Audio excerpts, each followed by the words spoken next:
Vamos lá, pessoal! Sem sombra de dúvidas, começar o ponto mais importante da nossa revisão. Ponto-chave da prova de processo de trabalho TRT 1124, recursos no processo de trabalho. Vamos lá. Vamos começar, inicialmente, fazendo o apanhado da teoria geral dos recursos. Principais pontos, tópicos desse tema, tá, pessoal? O tema é muito grande. E se você quiser passar por esse tema, que é importante ponto a ponto, entra no nosso site, rogeriorenzetti.com.br, que tem lá o nosso curso pro TRT 24, completaço para você. Beleza? Muito bem. Vamos falar do recurso adesivo primeiramente.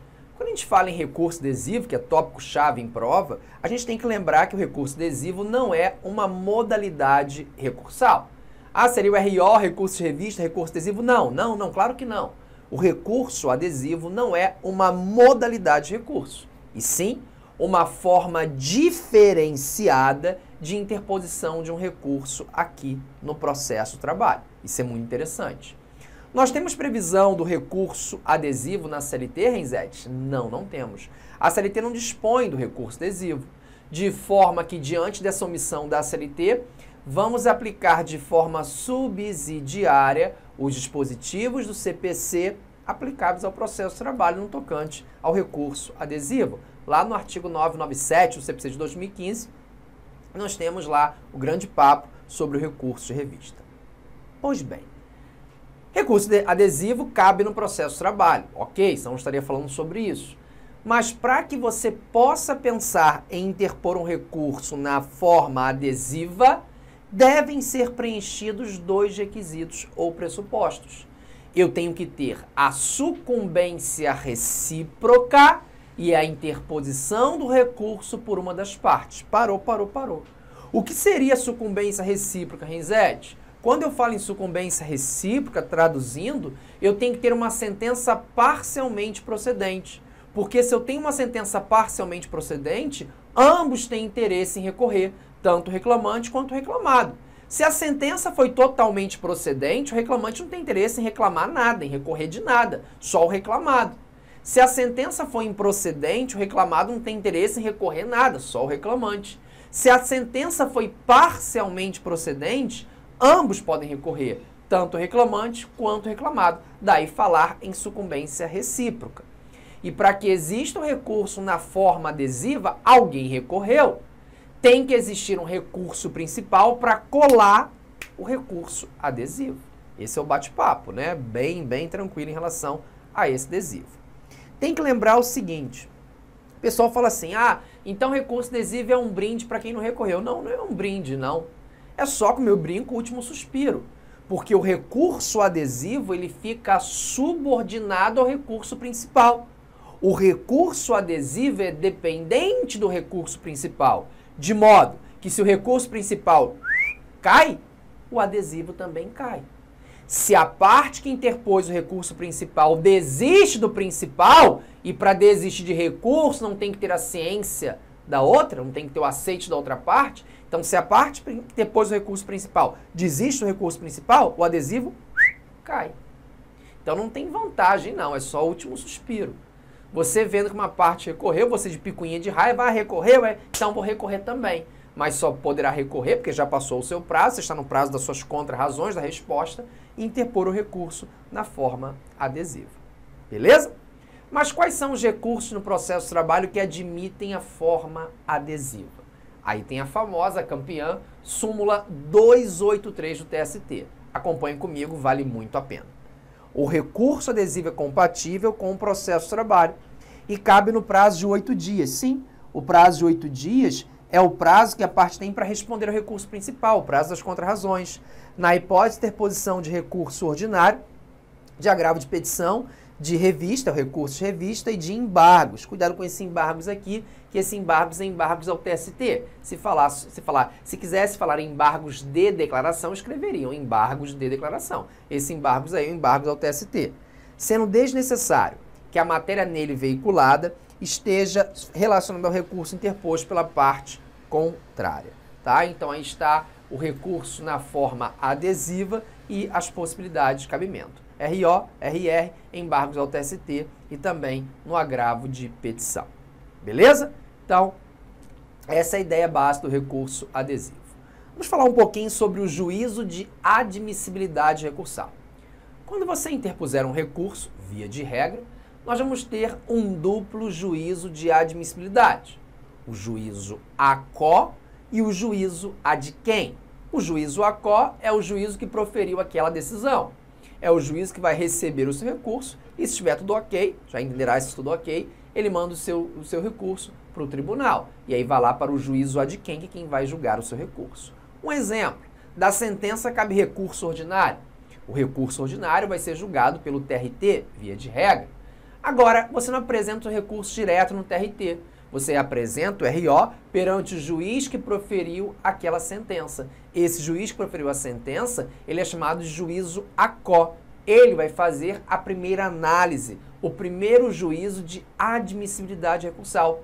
Vai verificar se estão presentes todos os pressupostos de admissibilidade recursais. Exemplo, tempestividade, preparo, regular representação, adequação e por aí vai. Se estiver tudo ok, ele recebe o seu recurso, abre prazo para a parte contrária apresentar a resposta ao recurso, que são as chamadas contrarrazões, e aí, com ou sem as contrarrazões, manda tudo lá para o TRT e vai lá para o juízo de quem? Para o relator da turma do TRT, para que ele faça o segundo juízo de admissibilidade recursal. Não esqueça, no processo do trabalho, nós temos sim o duplo juízo de admissibilidade recursal. No processo civil é diferente e nem me interessa. Me interessa te afirmar agora que no processo de trabalho nós temos sim o duplo juízo de admissibilidade recursal. Então, ó, só para esquematizar aqui, vara do trabalho no recurso ordinário seria o juízo a quo, o TRT, o juízo a de quem. Aí está o duplo juízo de admissibilidade recursal aqui no processo de trabalho. Agora, essa análise ela pode ser positiva, tudo ok, recurso vai para o tribunal. Mas essa análise também pode ser negativa.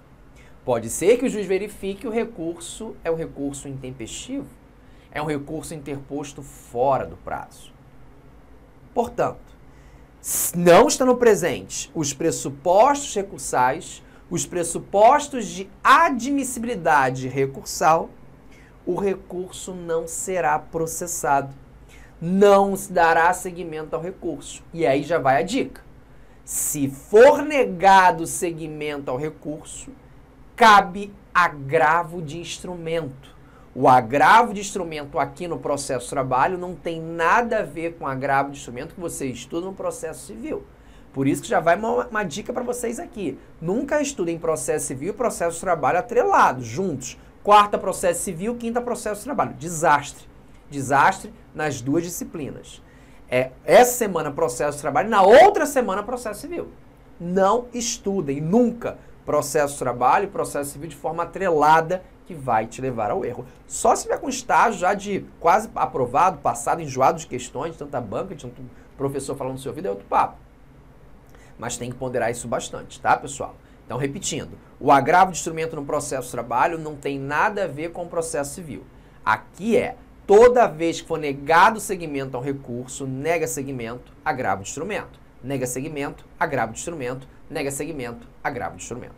Ok? Tranquilo? Por isso que eu posso afirmar, se o agravo de instrumento no processo de trabalho cabe só para destrancar recurso trancado, eu tenho sim, mesmo com o advento do novo CPC, o duplo juízo de admissibilidade aqui no processo de trabalho.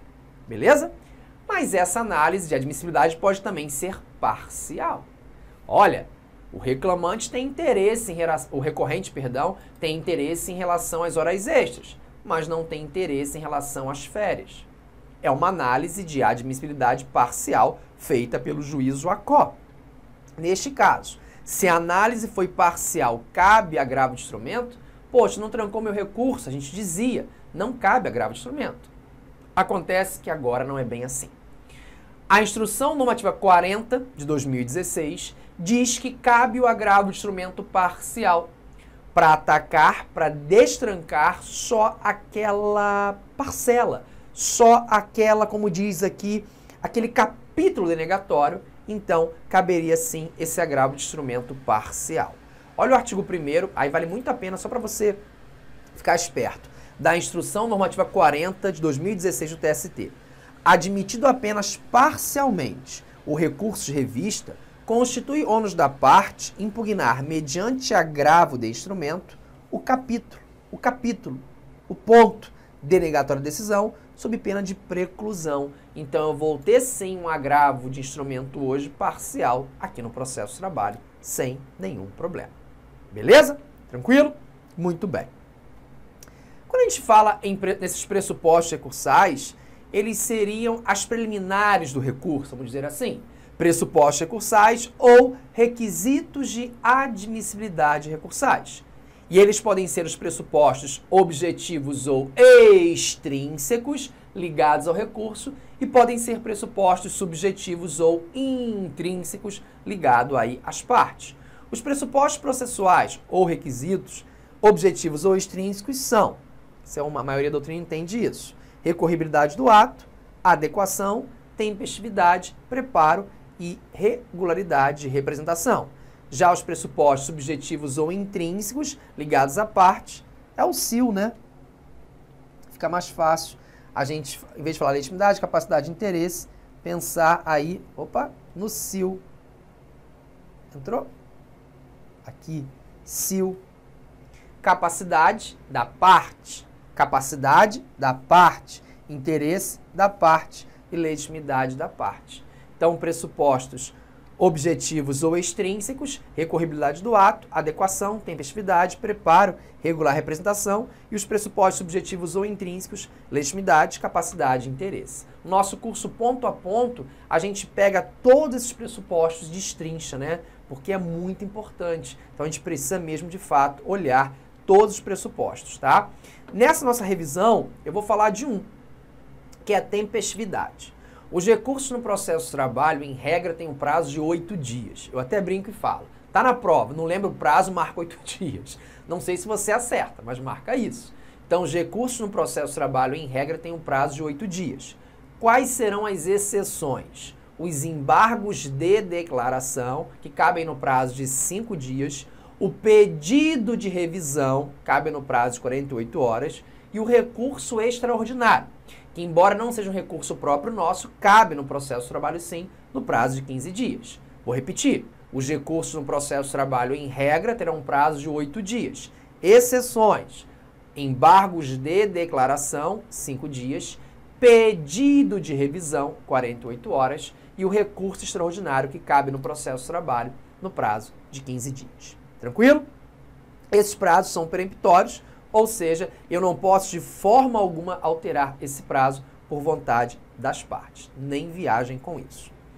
Cuidado! Já foi dito para reforçar a OJ 310 da SDI 1 do TST. Litisconsortes com procuradores diferentes, de escritórios de advocacia diferentes, não terão um prazo em dobro para praticar os atos processuais aqui no processo de trabalho. Isso acontece no processo civil. No processo de trabalho, não. Essa regra, embora omissa na CLT, não se aplica ao processo de trabalho, que é um processo célere, é um processo rápido, é um processo modelo. Aqui, litisconsortes com procuradores diferentes, de escritórios de advocacia diferentes, vão ter o prazo comum para praticar os atos processuais. Beleza? Tranquilo? Muito bem. Então, até aqui sem nenhum problema. Bom, eu quero falar com vocês sobre uma súmula interessante, que súmula e OJ não cai, despenca na nossa prova na tempestividade, que é a súmula 385 do TST. Eu vou falar e depois você lê ela com toda a calma da vida. Ela diz o seguinte, que se eu estiver diante de um feriado local, entenda por feriado local, feriado municipal, um feriado estadual, é ônus da parte recorrente comprovar quando da interposição do recurso o feriado local. Então, imagina que hoje seja a festa padroeira da cidade de Zim.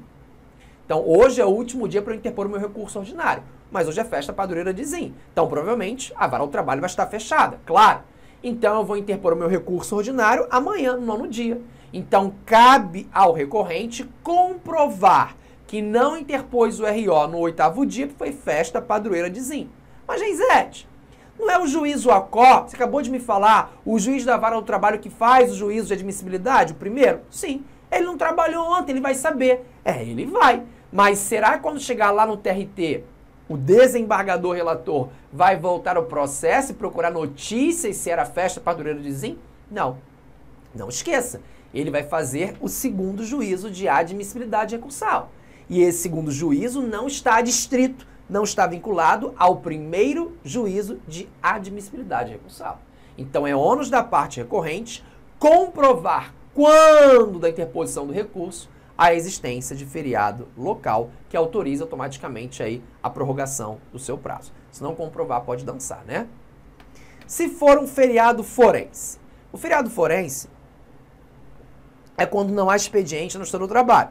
Então, hoje, tem uma nota na Vara do Trabalho, lá no TRT, que por uma ameaça de bomba, não vai ter expediente na primeira Vara do Trabalho de Zim. Não vai ter.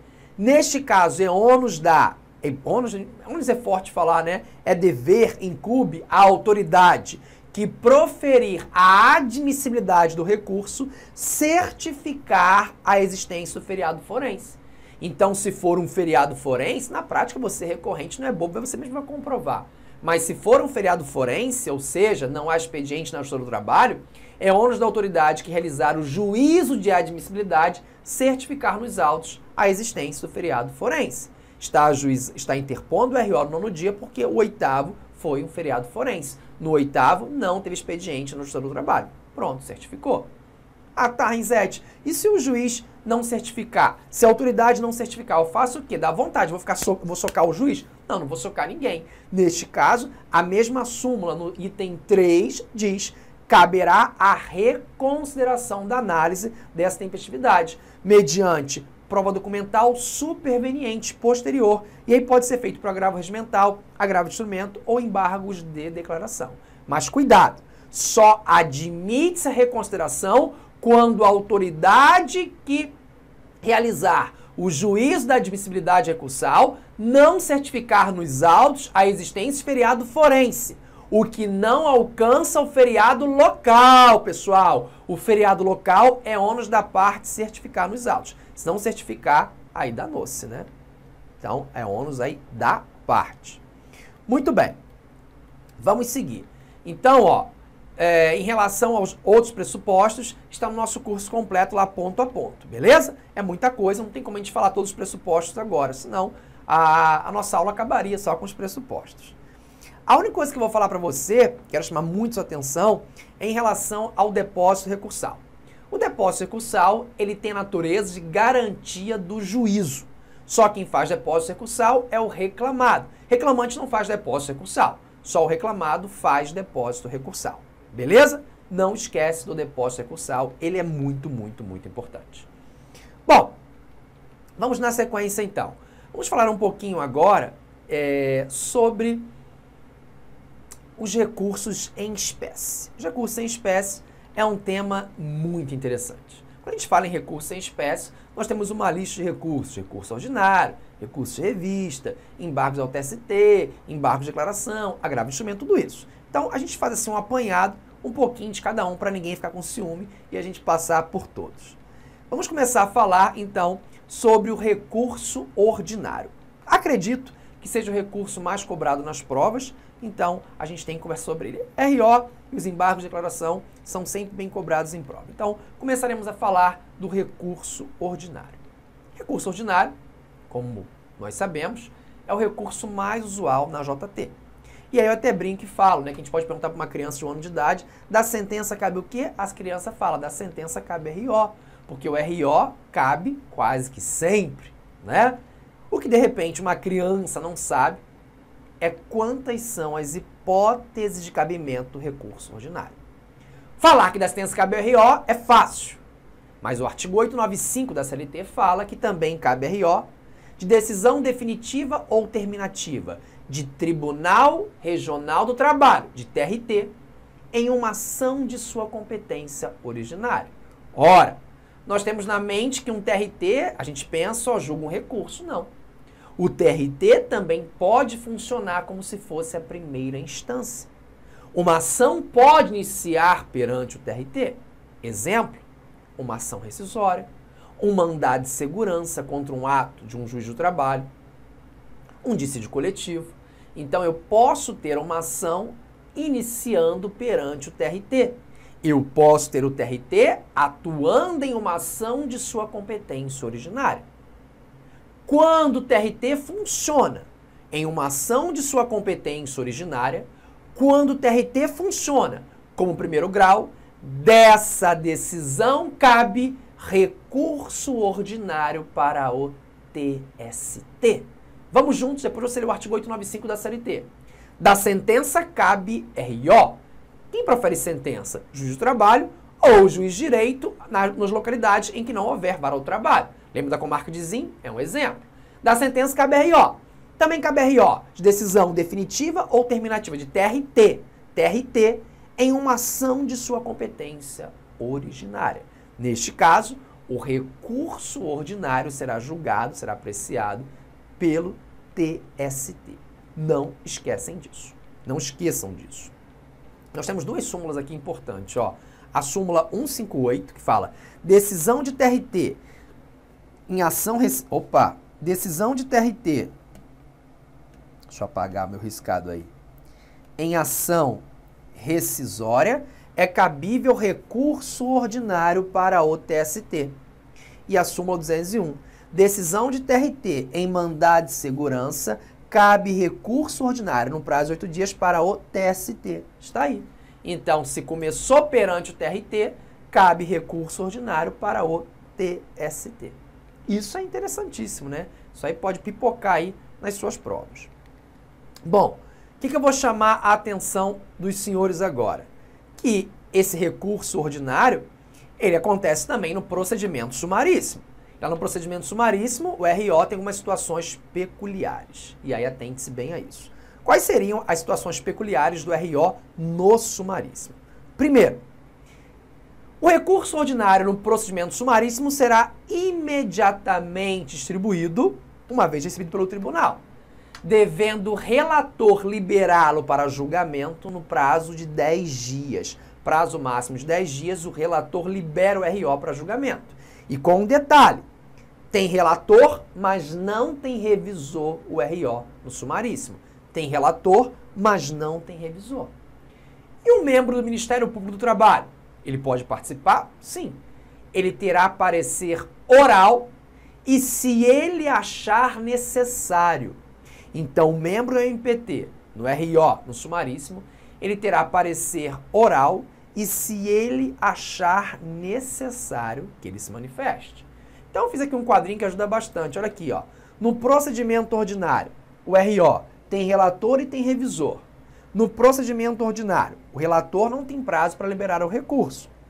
No sumaríssimo, só tem relator e o relator tem um prazo máximo de 10 dias para liberar o recurso para julgamento.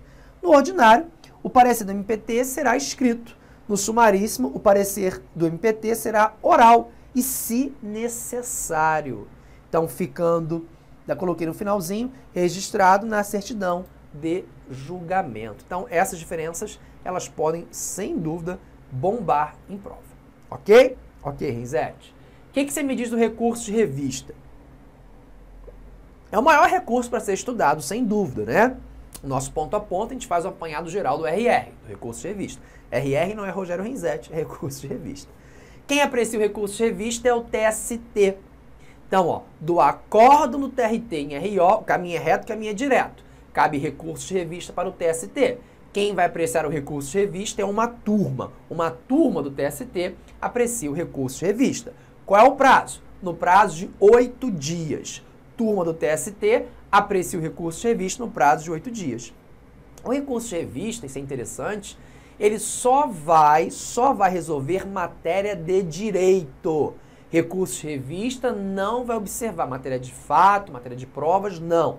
É só matéria de direito. É por isso que para chegar com recurso de revista não pode-se usar o ius postulante. Temos que ter um conhecimento técnico, que via de regra só quem tem é o advogado. Então, cuidado e olhe depois com calma a súmula 126 do TST, que ela fala exatamente isso. Recurso de revista é um recurso de natureza extraordinária. Outra informação importante. Por ser um recurso de natureza extraordinária, eu só discuto matéria de direito. Só. Picuinhas não? Não. Picuinhas não. Quais são as hipóteses de cabimento do recurso de revista? Duas são as hipóteses. O recurso de revista será cabível quando demonstrada uma divergência jurisprudencial ou violação literal de dispositivo de lei federal ou afronta direta à Constituição Federal. Então, cabe recurso de revista quando houver uma divergência jurisprudencial ou violação literal à disposição de lei federal ou afronta à Constituição Federal. Essas são as hipóteses aí clássicas em que eu vou pensar em um recurso de revista. E aí, é claro, a gente divide isso muito bem no nosso ponto a ponto pela fase que eu esteja. Procedimento ordinário, procedimento sumaríssimo, né? Pelo rito que eu esteja. Então, a gente divide isso. É claro, a gente sabe que a FCC, em especial, adora cobrar recurso de revista no sumaríssimo. Ela adora. É a paixão da FCC cobrar recurso de revista no sumaríssimo. Mas também é importante que você dê uma olhada no RO, no procedimento ordinário. Aí foi o que eu falei. Aqui é uma revisão, né? A gente não tem tempo hábil para falar sobre tudo. Mas lá no curso ponto a ponto, TRT 11, TRT 24, a gente destrincha tudo isso aqui.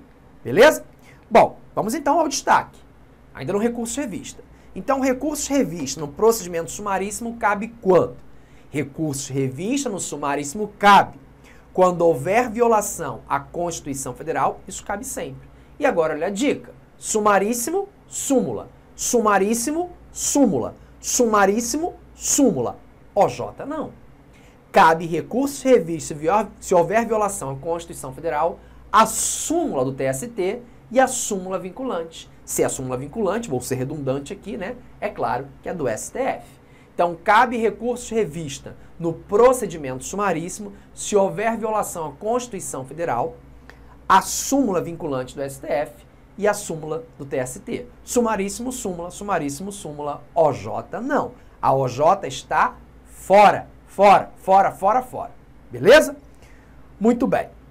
E vocês encontram isso, só para anotar aí, na súmula 442 do TST, que vai vetar aí no sumaríssimo a hipótese de OJ, tá? Se aparecer, você não erra. Bom, se eu estiver na fase da execução, cabe recurso de revista? Quem nunca ouviu falar essa frase? Eu ouvi lá na graduação que o recurso de revista na execução só cabe quando ofender a Constituição. Recurso de revista na execução só cabe quando ofender a Constituição. Recurso de revista na execução só cabe quando ofender a Constituição. Mas pode ser que a minha prova suba um pouquinho o nível. E o examinador pergunte, e se eu estiver numa execução fiscal ou que envolva a certidão negativa de débitos trabalhistas? Cabe recurso de revista e a violação à Constituição Federal, a lei federal e a divergência jurisprudencial. Parou. Vamos encaixar aqui na cachola tudo. Se a prova trouxer o básico, que eu acho difícil hoje em dia, recurso de revista na execução é só quando ofender a Constituição. Agradeço ao Papai do Céu. Se falar em execução fiscal ou que envolva a certidão negativa de débitos trabalhistas, cabe recurso de revista por violação à Constituição Federal, a lei federal e também a divergência jurisprudencial. Atentem-se bem a isso. Beleza? Tranquilo? Muito bom. Bom, em relação ao recurso de revista, se vier em prova, acredito que venha isso. Só que não basta só esses conhecimentos. Você, de fato, vai ter que passar por outras bases do recurso de revista. Então, só como checklist, cabe, bota lá, recurso de revista no procedimento sumaríssimo se houver violação à Constituição Federal. Só? Não. Também a súmula do TST e súmula vinculante, é claro que é do STF. Na execução, cabe recurso de revista se houver violação à Constituição Federal. Recurso de revista na execução é só se ofender a Constituição. Se for execução fiscal ou que envolva a certidão negativa de débitos trabalhistas, cabe recurso de revista por violação à Constituição Federal, a lei federal e também a divergência jurisprudencial. Se errar essa, não me conta, ficarei muito chateado e triste com você. É só o primeiro bloco da revisão de recursos. Tem a parte 2. Vou ficar aqui paradinho te esperando e você falando daí. Trabalho não dá trabalho. Volte já!